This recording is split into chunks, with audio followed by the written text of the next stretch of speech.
Le doute te colle à la peau? C'est normal. 2 minutes avec moi et tu passes à l'action.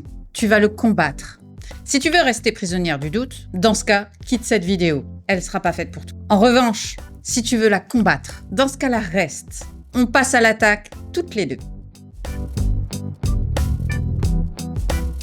Si tu viens d'arriver sur cette chaîne, bienvenue à toi. Moi, c'est Vanessa.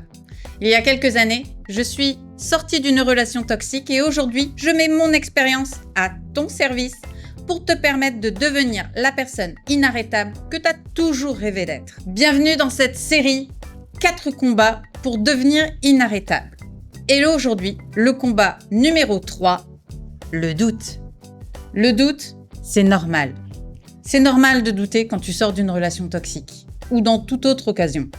C'est ton cerveau qui tente de te protéger d'une situation inconnue. Douter, c'est un peu se conforter dans quelque chose de maîtrisé, même si c'est mauvais pour toi. C'est quelque chose qu'on vit toutes et c'est absolument normal. Mais il existe des moyens de la combattre, de combattre ce doute et d'aller au-delà du doute. La première étape, c'est nommer le doute qui te sabote. La seconde étape, ça sera de créer une preuve qui te ramène à la réalité. Et enfin, la troisième étape, c'est de déclencher l'action. T'es prête? Alors c'est parti. La première étape, c'est de nommer ce doute. Je veux que tu prennes un carnet et que tu y notes le doute que tu as à l'instant. N'importe quel doute. Par exemple, je veux faire une vidéo, mais j'ai peur que ça n'intéresse personne ou qu'on se moque de moi. Ce genre de doute. Ou de se dire, je peux pas lancer mon entreprise parce que j'ai des enfants. Ensuite, tu vas réfléchir sur ce doute et tu vas me dire si c'est un fait, quelque chose de vérifiable, quelque chose auquel tu as des preuves. Tu as des preuves que tu es incapable de lancer ta société parce que tu as des enfants. C'est une preuve parce que t'as pas de temps, parce que t'as pas l'envie, parce que t'as pas l'argent. Tu me trouves une preuve qui te ramène à une réalité. Ou tu vas me noter si c'est une histoire. Si c'est toi qui ressens ça. Si toi tu penses ne pas avoir assez de temps. Si tu penses ne pas avoir l'argent pour. Si tu penses ne pas en être capable. Fais la différence entre les faits, les actes vérifiables ou les choses que toi tu imagines. Et ça, c'est des histoires. Le fait de savoir faire la différence et de la nommer, tu vas déjà pouvoir te rassurer un peu. Simplement en te disant, c'est moi qui pense que je peux pas. Mais en fait, j'en suis capable. J'ai déjà créé plein de choses. Je suis capable de vendre. Je suis capable de trouver des financements. Je suis capable de me dégager du temps en me réorganisant pour pouvoir m'occuper de mes enfants et créer ma société. Le fait de savoir si c'est quelque chose de réel ou si c'est quelque chose que toi tu imagines va déjà t'aider à être moins dans le doute et être un peu plus sûr de toi. L'étape numéro 2, c'est de créer une preuve. Tu vas contrer le doute. Donc pour contrer le doute, c'est simple. Il faut se mettre en action. Vous le savez, je vous le dis tout le temps. L'action, c'est la solution. Voilà. Et pour se passer à l'action, on va créer une preuve que les choses sont possibles et que ton doute, il n'est pas fondé. On reprend le même exemple. Tu vas commencer une étude de marché pour créer ta propre société. Voir combien de concurrents. Tu vas faire une petite action. T'as pas besoin de faire un truc énorme, hein. Une toute petite action tout de suite. Quand tu doutes, tu te mets en action et tu travailles sur le projet. Le fait d'être en action et de travailler sur ton objectif va faire en sorte qu'il te fait moins peur. Ton cerveau, lui, il intègre la donnée que c'est quelque chose de réel, que tu es déjà en action. Il connaît, donc il n'y a pas peur. Et du coup, le doute va s'estomper, voire disparaître, pour laisser place à la confiance en toi. C'est aussi simple que ça. La troisième étape, ça va être la technique des 2 minutes. Quand le doute commence à te submerger, tu te poses, tu lances un timer sur ton téléphone sur 2 minutes.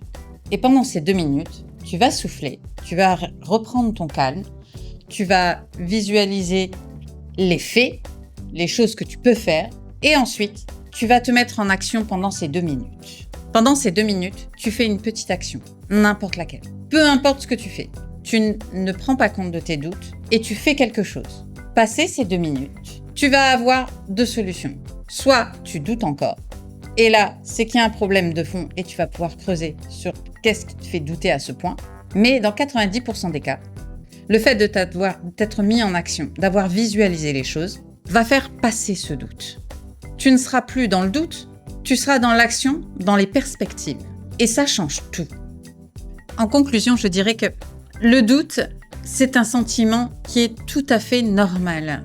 Quand tu sors d'une relation toxique ou d'une situation compliquée, de manière générale, ton cerveau va essayer de te surprotéger parce que tu as déjà connu l'enfer. Donc lui, son but, c'est de te protéger de tout. Quand tu te reconstruis, forcément, c'est des nouvelles données que ton cerveau doit être imprégné. Mais on va pas se le cacher, c'est normal de douter, puisque ces données te sont inconnues. Ton cerveau va tenter de les rejeter et il va essayer de te laisser dans la zone de confort, dans la zone connue, parce que celle-là, il sait comment ça se passe et il sait comment te protéger. À toi de court-circuiter en quelque sorte ton cerveau pour lui permettre d'intégrer ces nouvelles données et d'oublier le doute. Je ne te dis pas que tu ne douteras plus jamais. Le doute, je le rappelle, c'est un sentiment normal et c'est plutôt sain. Le truc, c'est que tu ne dois pas te laisser paralyser par ce doute. Et bien évidemment, l'action, c'est ce qui va être déterminant. L'action va te permettre d'aller au-delà du doute. Ton cerveau, lui, va se concentrer sur ce que tu es en train de faire et non plus sur les nouvelles données qui affluent. Ces données ne sont plus nouvelles puisque comme tu te mets en action dans ce sens, c'est une donnée qui a intégré. Donc, il fait moins peur. À toi de, en quelque sorte, rationaliser ces doutes. Quand tu doutes de quelque chose, cherche des faits, des preuves. Pas des on va pas aimer, je suis pas intéressante, je suis brisée ou ce genre de conneries. Non, des vrais faits, des faits vérifiables. Si tu n'en trouves pas, c'est que ton doute n'a pas lieu d'avoir. Tu ne peux pas toujours te laisser guider par la peur. Ça, c'est fini. Maintenant, à toi de faire en sorte d'être plus rationnel et de te mettre en action parce que c'est ça qui va éliminer tous tes doutes. Si tu as aimé cette vidéo, n'hésite pas à t'abonner sur les 2 chaînes Vela Life Reset où tu y trouveras du développement personnel, du mindset, de la reconstruction, bref, tout ce que tu as besoin pour devenir la personne inarrêtable que tu as toujours rêvé d'être. Mais n'hésite pas également à nous rejoindre sur Vela Life Family. Sur cette chaîne, tu trouveras le quotidien authentique d'une maman survivante, le après-reconstruction. Abonne-toi sur les 2 chaînes parce qu'elles sont parfaitement complémentaires. Elles te montrent ce qu'il faut faire pour devenir inarrêtable, mais en parallèle, tu auras la possibilité de voir ce qui peut éventuellement t'attendre sur le après-reconstruction. Dis-moi en commentaire quel est ton doute du moment. Quelle est la chose qui te fait douter en ce moment? Et on va voir ensemble si on peut le décrypter. Donc mets-moi tout ça en commentaire et je serai ravie de pouvoir échanger avec toi. N'hésite pas également à nous soutenir en partageant toutes les vidéos. C'est super important. Plus tu vas partager les vidéos et plus on pourra aider le monde. Et cette chaîne, elle a été conçue pour ça.